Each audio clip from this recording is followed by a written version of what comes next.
وزير دراع عسير وزارة الدوسية هودا أحمد علي باينح iyo maayirka degmada garad mudane Faarax Aadan Ciise ayaa si wada jir u dhagax xarun MCH lagu hirgelinayo tuulada Gowsaweyne taasoo hirgelinaysa hay'adda qadar charity xaruntan MCH ka lagu hirgelinayo tuulada ayaa dadweynaha ku dhaqan deegaanka ay baahi weyn u qabeen ugu horeyntii waxa ka warbixiyay xaruntan MCH ka mas'uul ka socda hay'adda qadar charity Cabdifatax Mire oo ka warbixiyay oo aan ka dhigayno MCH magaalada Gowsaweyne oo hoostimaada degmada garada gobolka Sanaag sabab ogtiin hay'adda qadar charity mashruucan fulinaysa insha Allah ta'ala runtii deegaanka jamhuuriyadda Soomaaliland wax badan oo kala duwan ka qabatay mana aha markii ugu horeysay mashaariic sidan oo kale aan ka fogeynay deegaanka sidoo kale iyaguna waxaa ka hadlay qaar ka mid ah odayaashii waayeelkii waxgaradka tuulada Gowsaweyne oo iyagu ka warbixiyay baahida weyn ee u qabeen xaruntan MCH ka waxaan dhisay hay'adda noo dhistay hadda noo dhisaysa rugta caafimaad oo baahi weyn aanu qabnay muddo fara badan oo iyagoo aan meel yaro baarinno yahay aan wax ku daweysan jirnay maanta rug caafimaad noo dhisay ballaaran والله شبان إن هذا علينا هذا نورستي عفوات كدقمة قرابد وحن مهدنق بلارن بسوتشيدين إياه هذا قدر charity أو إن بدل وحقق بتقولك هذا عبارة تاي يهدي كهريسية هدرنا وحكب الدلم بيبا كانت هو عفوات كده بحياة بنودبا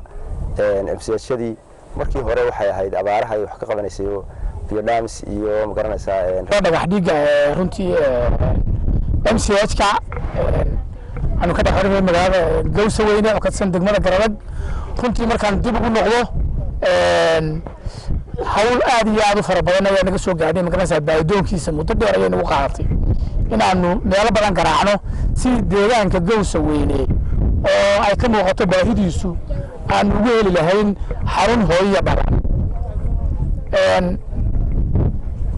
waxay noo suura gashay maanta inaanu ka helo hay'adda qadar charity anagoo runtii galaanka badan sameynay oo ay nagala qayb qaateen intii gabagabeyna waxaa munaasabadan dhagax dhigay wasiir duraha wasaaradda duulista hawada Axmed Cali Baaynax oo ka warbixiyay baahida ay dadweynaha Gowsaweyne u qabeen xaruntan MCH ka isla markaana u mahad celiyay hay'adda qadar charity ee iyadoo hirgelinaysa mashruucan xarunta hooyada iyo dhallaanka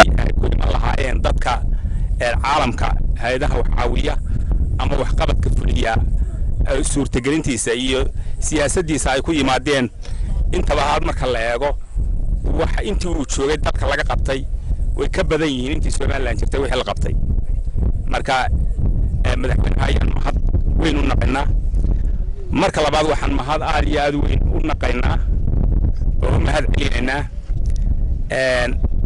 hay'adda qadar charity oo maanta deegaanka Gowsaweyne oo ka mid ah degmada Garadag ka dhagax dhigaysa kana fulinaysa rug caafimaad oo ballaaran oo rug aad u weyn marka loo eego rugaha caafimaadka ee ay MCH dalka laga dhiso aad ugu weyn oo ugu yaraan ka kooban 8 qol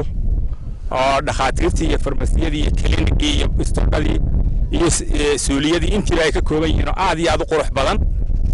aad baan ku mahadnaqaynaa warbaahinta qaranka jamhuuriyadda Soomaaliland garad